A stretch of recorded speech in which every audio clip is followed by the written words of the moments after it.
Amigos, ¿cómo están? Acá nos está acompañando un amigo, Alexis Iparraguirre, autor de este libro, El Inventario de las Naves, que debe ser uno de los libros de la generación de autores surgidos, cuarentones, digamos, más vendidos, ¿no? Porque ya van 6 ediciones de este libro. Claro, y esta es la primera con Planeta. La primera con Planeta acá en el Perú. Sí. Cuéntanos, Alexis, este libro que ha tenido un recorrido, ha ganado concursos, todo. ¿Cómo es ¿Esperabas tú este recorrido que tenga este libro o fue inesperado? Bueno, primero, buenas tardes, Ernesto. Un gusto estar contigo y poder disfrutar de esta conversación. Yo he estudiado contigo literatura en la Católica hace muchos años y siempre estas oportunidades se agradecen bastante. El libro es un libro que ganó el año 2005 el Premio Nacional de Narrativa de la Pontificia Universidad Católica. Tuvo en ese momento la edición de regalo que hizo la universidad, era la edición de premio, un librito azul que se vendió muy bien. Luego sacamos una edición en 2007 con Estruendo Mudo Editores y en 2010 hubo una edición de bolsillo en el propio Estruendo Mudo en una colección que se llamaba Cajas. Entonces ahí lo que teníamos era 3 ediciones peruanas. Luego hubo suerte, yo me fui a estudiar a Estados Unidos y sacamos ahí una edición con la editorial Fudakia en español en la ciudad de Nueva York para los lectores hispanos. Y luego el 2015 hubo una... perdón. El 2015 hubo una edición de Sinofargo en Chile. Entonces, ese es un recorrido complejo, ¿no? Ahora volvemos a Perú con esta edición que forma parte de la colección Imprescindibles de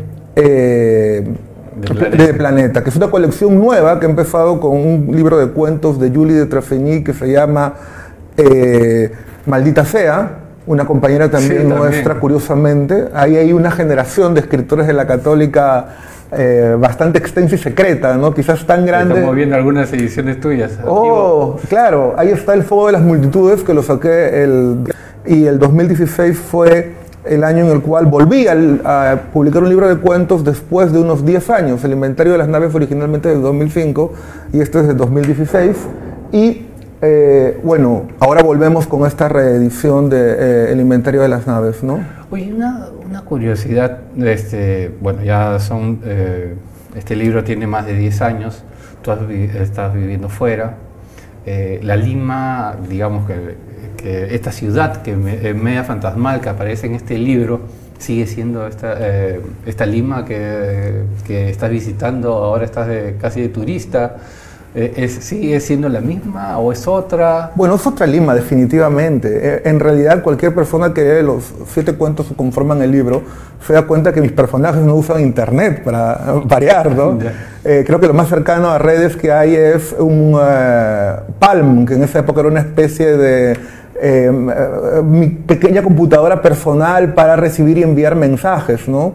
Y creo que eso marca una gran diferencia, ¿no? La gente de ese momento vive, o de este pueblo imaginario que con razón dices que es Lima, vive en un momento en el cual hay mucha ruina, hay mucha miseria. Obviamente la juventud vive su juventud porque los jóvenes siempre están con esta permanente esperanza de la promesa de ser adultos como algo que los llena de energía y de alegría, ¿no? Pero a pesar de eso, todo el ambiente es ruinoso, hay mucha pobreza, hay escasez, los personajes con ropas haraposas son un montón.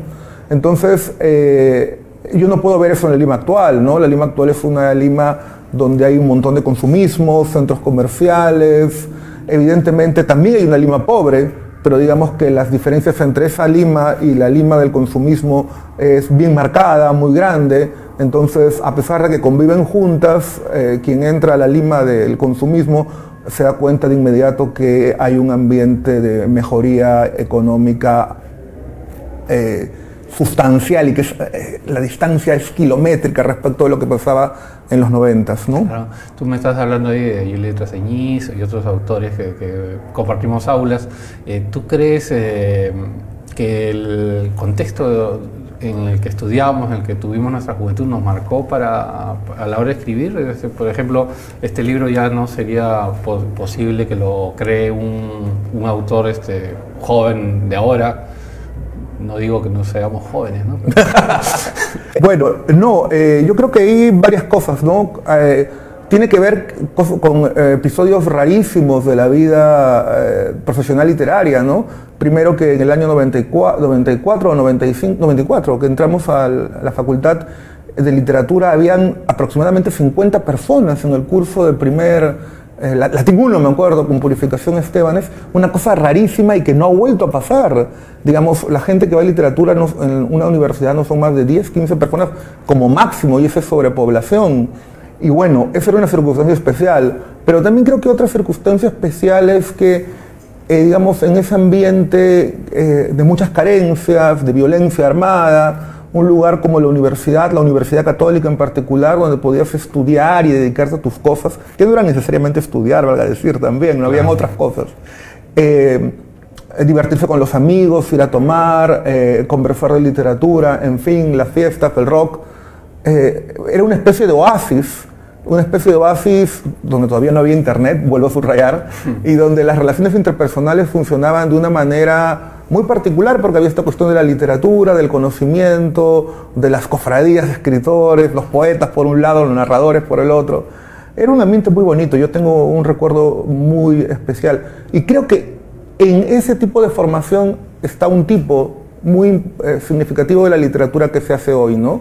Porque yo podría decir que tranquilamente hay una literatura centralmente escrita por gente que se formó en el periodismo, pero también hay una literatura que está apareciendo escrita por gente que se formó en literatura en las universidades. Y en la academia. En la academia. Y con eso hay que decir también que esto está mostrando que un mito viejo se está difumando, no está desapareciendo, este mito de creer que la gente que hace literatura formada en la academia hace necesariamente una literatura muy cerebral, muy intelectual, que nadie entiende, ¿no? En realidad son diferentes tipos de literatura y cada tipo de literatura tiene su lector. Claro, y cuéntame, tú que ya estás, digamos, de lleno en lo que es academia, estás trabajando en Estados Unidos, todavía, ¿cómo haces para escribir? ¿Hay inspiración viviendo digamos, trabajar en una universidad de todas maneras? No es trabajar en otros ambientes, no sientes tal vez una burbuja, no sé cómo decirlo. Te explico un poco. Yo fui el año 2011 a Estados Unidos porque me gané una beca para estudiar en el Master de Creative Writing en español de la Universidad de Nueva York. Una situación completamente afortunada, un privilegio que era poder dedicarme 2 años a escribir un libro para mí, y solamente para mí. Y la beca evidentemente me cubría todas mis necesidades. Entonces, en esos 2 años yo pude escribir lo que fue, o terminó siendo, El fuego de las multitudes. Y ese libro, durante el doctorado, que luego seguí, lo pulí, finalmente salió el año 2016, pero digamos, fuera de eso, mi contacto con la literatura es muy esporádico y hay que buscarle sus tiempos, ¿no? Pero yo lo miro de una manera muy, digamos, o trato de mirarlo de una manera razonable, ¿no? Que hay tiempos en los cuales me he dedicado a la academia y tiempos en los cuales me he dedicado a escribir. Digamos, escribí el inventario de las naves, luego me dediqué a enseñar, luego salió lo de la Universidad de Nueva York, escribí un libro, he vuelto de nuevo a estudiar y a enseñar en el doctorado. Entonces son periodos, ¿no? Yo creo que ya debe venir el periodo para seguir escribiendo. Okay. ¿En este momento no estás escribiendo? Estoy pensando.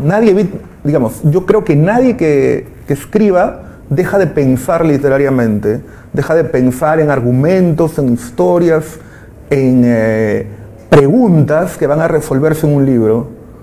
Ahora, de ahí a escribirlas es otro paso, ¿no? Ok.